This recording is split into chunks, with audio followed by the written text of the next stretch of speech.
I'm 28 years old and I'm waiting for a liver transplant.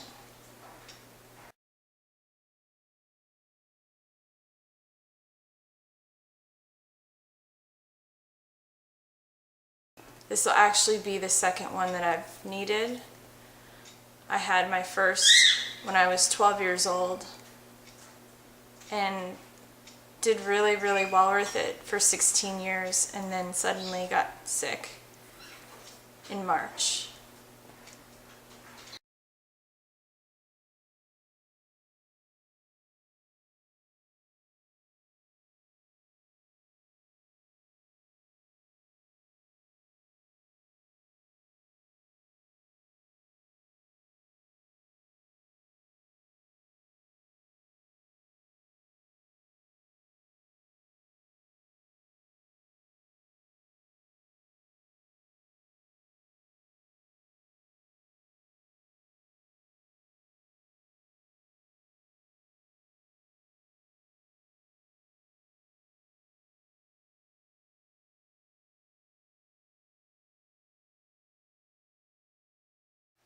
And I got the idea to do this project to promote organ and tissue donation awareness. But I wanted to show what it's like when you're waiting and what it's like to be sick and have your life be put on hold.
I don't know, just life is completely different now again, but let me kind of show you around and tell you what my life was like before all of this happened.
It's been a really bad few days, and I'm starting to not be very hopeful about things. I don't know that I want another transplant for a number of reasons. And anytime that I discuss these things with anybody, they just get mad at me, and I am not interested in arguing with anybody or trying to force my opinion, but I just want people to respect my decisions and where I'm coming from, because at the end of the day, I have to live with myself. So it's been a few days of really, really bad ascites, and I get the worst side effects from it. It's just awful. Like, really stupid, disgusting things happen to me that are really embarrassing, and for some reason today I'm really nauseous. But I'm grateful that Sean and I have our business and he's able to work, because if I had to rely on a job, there's no way I could hold a job right now. Because it's just like totally inconsistent. Like, I'll feel fine for a few days and then this, where I'm wrecked. I haven't really left the house. I haven't talked to anybody. I don't want to talk to anybody. I've been ignoring my friends, and I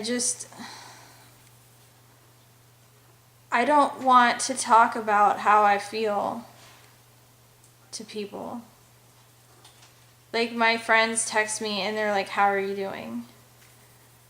Well, I don't want to be like, "I'm doing great," and I don't want to sit and bitch about how bad I feel. I've always been kind of a private person, and I don't want to like talk about stuff anyway. I know this sounds strange, but I don't know. I've just had like a lot of why me stuff lately, and why is this happening? And like, not so much why is it happening, but why do I have to suffer like this? Like, my MELD score's a 24 still. And I'm facing the reality that it's going to be a very, very long road to getting the transplant. It's not going to be... Not that I ever thought it would be short and easy, but having consistent liver function tests, but yet feeling bad, it just means that it's going to be a long, long road. And then after I receive the transplant, if I were going to have the transplant surgery, when I get it, I don't know. It's still another long road to recovery. And I just don't know if I have it. I mean, maybe I'm not in the right frame of mind to make those kinds of decisions because I just don't feel good. But in a lot of ways, I just feel like my life is over, and the best part of it is past, and that this is how it is now. And I don't want to talk to people or see people because I don't want to be remembered this way.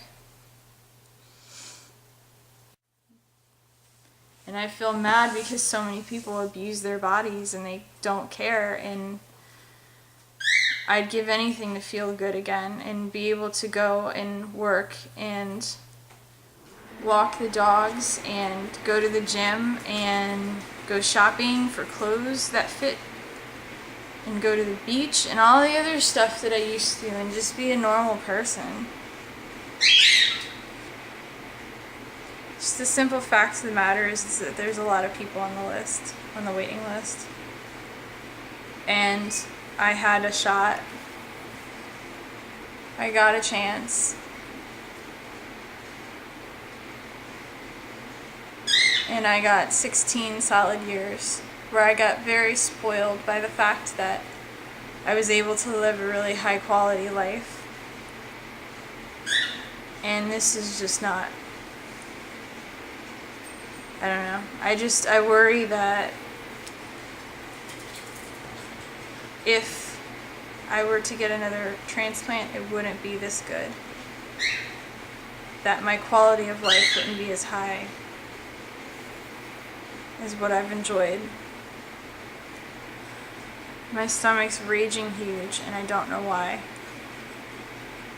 And this was something I was afraid of too, is because I've been able to manage my ascites for quite some time with success. And I figured there would be a point where I would turn the corner and it would be completely out of control, and I'm afraid that that's where we're at. It was actually a little bit worse yesterday, but it just makes me feel so rotten. It hurts so much, and it makes everything difficult. My balance is off. It pushes on things, so it makes it hard for me to breathe.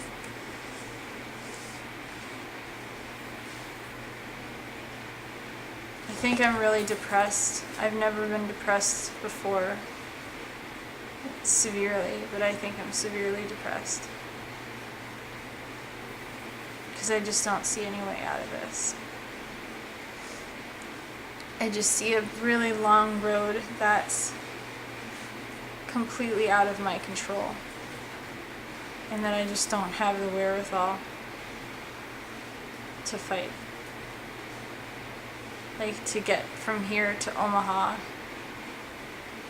and take care of myself and wait. It's gonna be such a long road. Okay. How was your day? I didn't do much.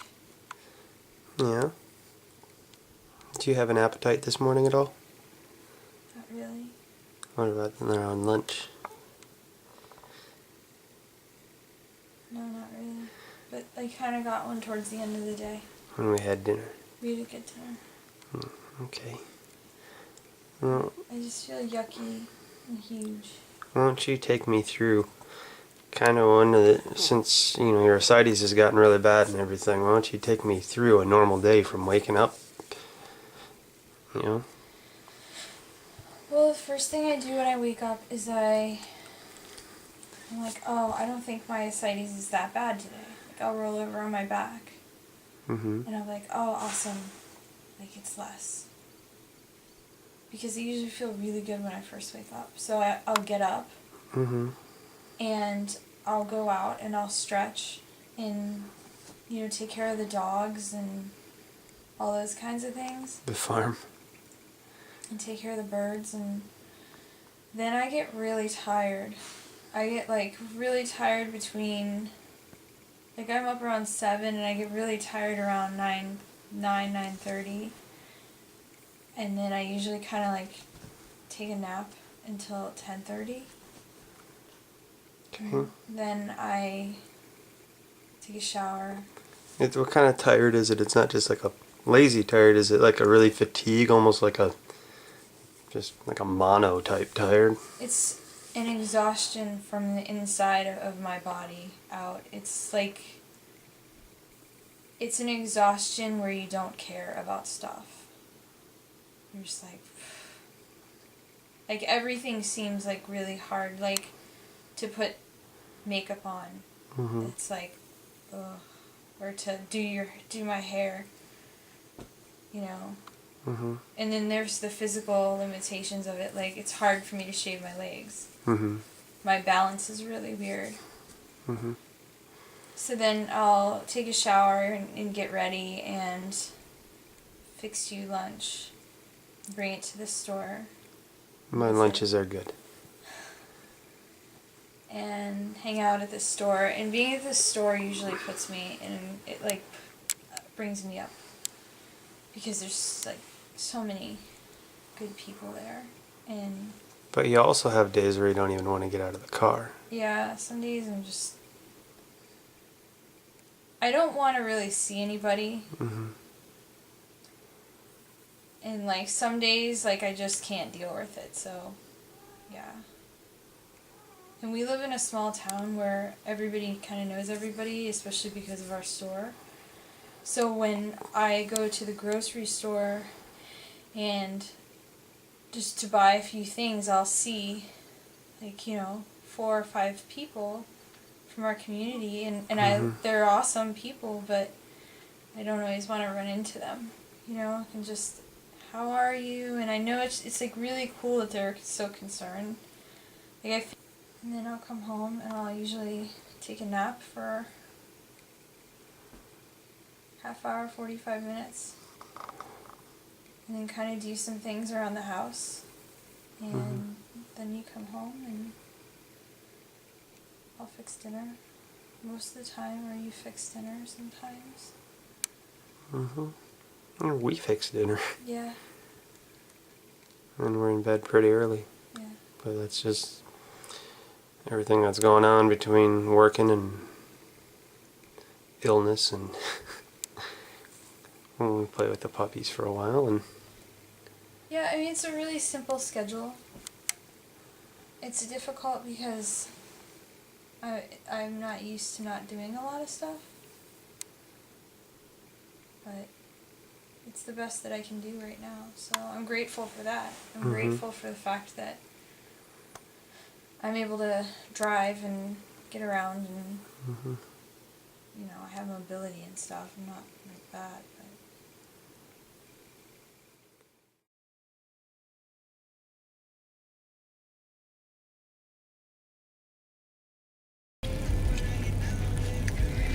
we're leaving.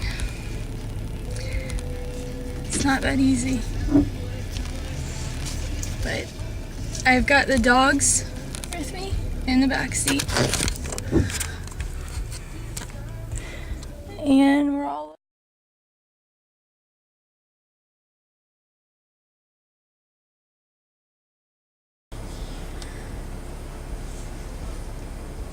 so here we go.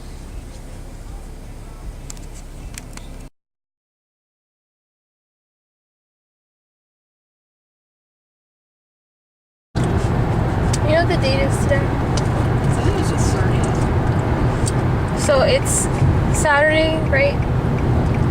July 30th. And we're on our way. And this is my mom. Hi. Hi. And then there's Stella. And then Badger's made herself at home on my lap. But we're rolling along. We're going to be in Mount Vernon, Illinois? Yep. Tonight, so we're on our way. Weather's been a little funky, but you know, it's nice having the dogs along too. They're kind of fun, don't you think? Sometimes. Most of the time. All right, we'll talk later.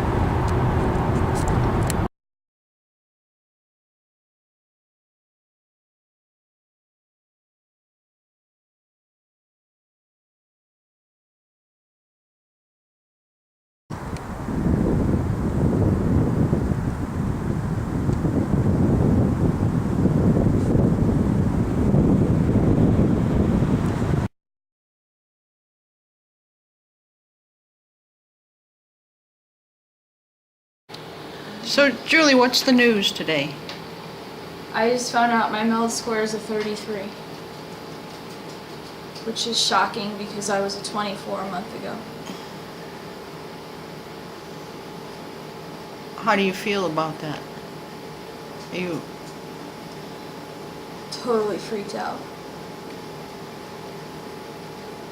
Like, I'm not prepared for it. Like, I knew I was sick, but I didn't know I was that sick. And I'm scared because it's like now every single time the phone rings, it's gonna make me jump, you know? Yeah. And I might not get one. I might get one. It's just, I don't know, I guess I was in denial a little bit. That I would have to have another transplant. But I'm really sick.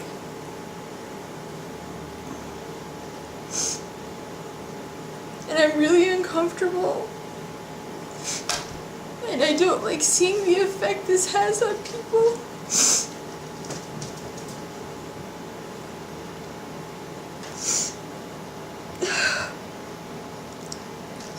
Like 3 months ago, I wasn't that sick. This just happened really fast, and that's just how it is. I know that, but it's just really a lot. But we just got to Omaha 2 days ago and got our house. So I just knew that I knew it was time to come out and at least see someone. I mean, you can see how bad it is now. And it's so uncomfortable. But I don't know. I feel a lot of things.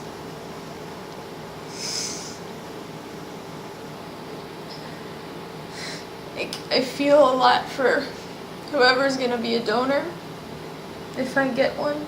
It's just, there's so much. My old liver, I mean, there's too much.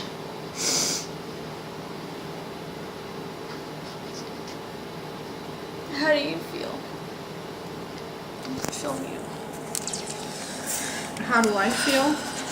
I feel like it's time to move on.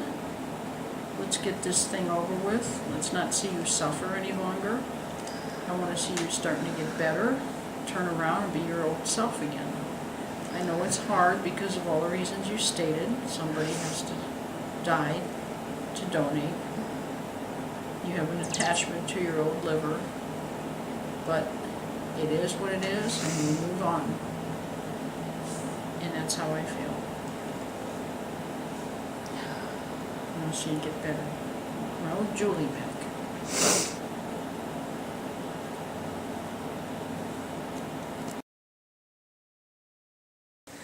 And I woke up this morning to the transplant team calling to say that they have a liver, possibly, and to come at around 9:30 and they will start getting me ready and then probably go in at noon or so. So I'm quite calm now compared to how I was a few minutes ago. And Sean and Daddy are on their way.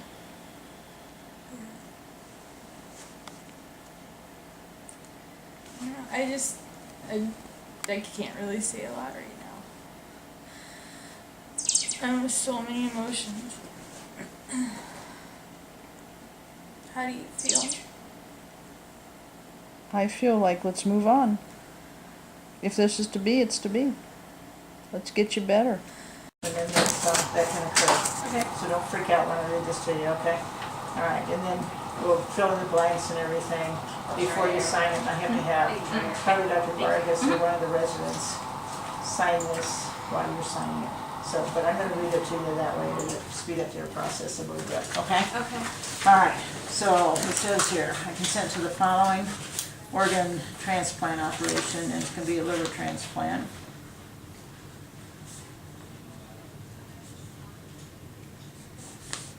And cross out all the lines we don't use. It has been explained to me so I can understand my physician may find a different unsuspected condition during this procedure. I want my physician to use his or her judgment and perform other procedures that are needed and appropriate.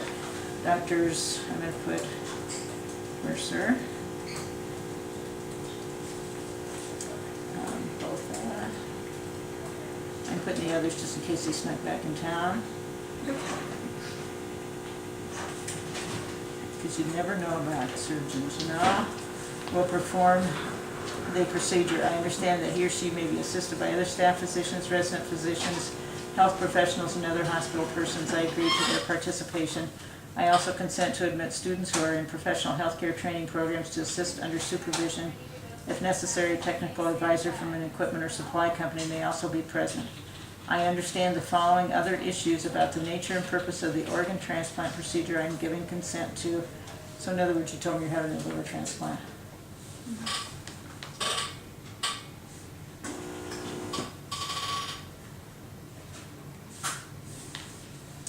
Risk. I've been told that there are risks to any operation. The most common risks are infection, bleeding, blood clots, injury to other body parts, consequences of anesthesia, scars, and nerve damage. Some of these risks can be serious or fatal. Risks associated with the operation or procedure I am having are, and this is generalized now, death, respiratory arrest, cardiac arrest, brain damage, disfiguring scar, paraplegia or quadriplegia, paralysis or partial paralysis, loss or loss of function of any limb or organ, severe loss of blood, allergic reaction, and infection. These are risks of any surgical procedure. Additional risks that are specific to organ transplant include rejection or delayed function of the transplanted organ, high blood pressure, diabetes, bone disease, increased risk of infection, and cancer due to immunosuppressant medications.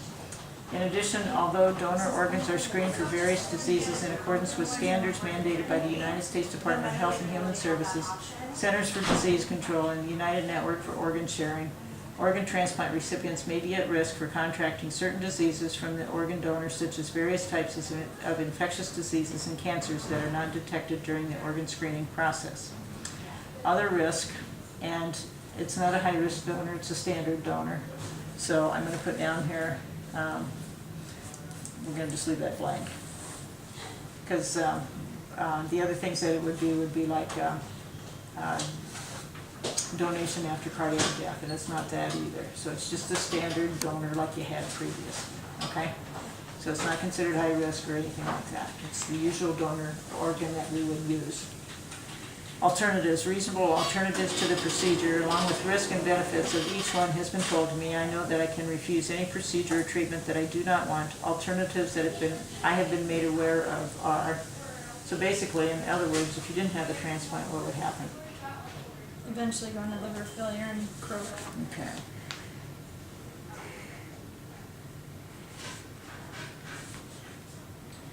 Are you quoting that? Just about. Should I put that instead of croak? Or should I put croak? C-R-O-A-K, I think. Sure. Okay. Benefits. The benefits of the procedure I am having were discussed with me. I understand there is no promise that the procedures will be successful or that I will be cured. I have had the chance to ask all the questions I need for me to decide if I should proceed. They have been answered to my satisfaction. I have read this consent and signed it after all information was put into the blanks. My signature means that I agree to proceed of my own free will, and then the rest of it we'll let them sign. And then the bottom part of it is regarding any donation of tissue for medical research. You are voluntarily making a decision about whether to participate in research by donating tissue that will be removed as part of the surgical procedure described above. Your decision about tissue donation has no effect on your surgery. Your signature below means that you have read and understood this authorization form, and the information has been fully explained to you and all the questions have been answered to your satisfaction. And then it's either yes, I wish to donate, or no, I don't. Yes. Yes, okay.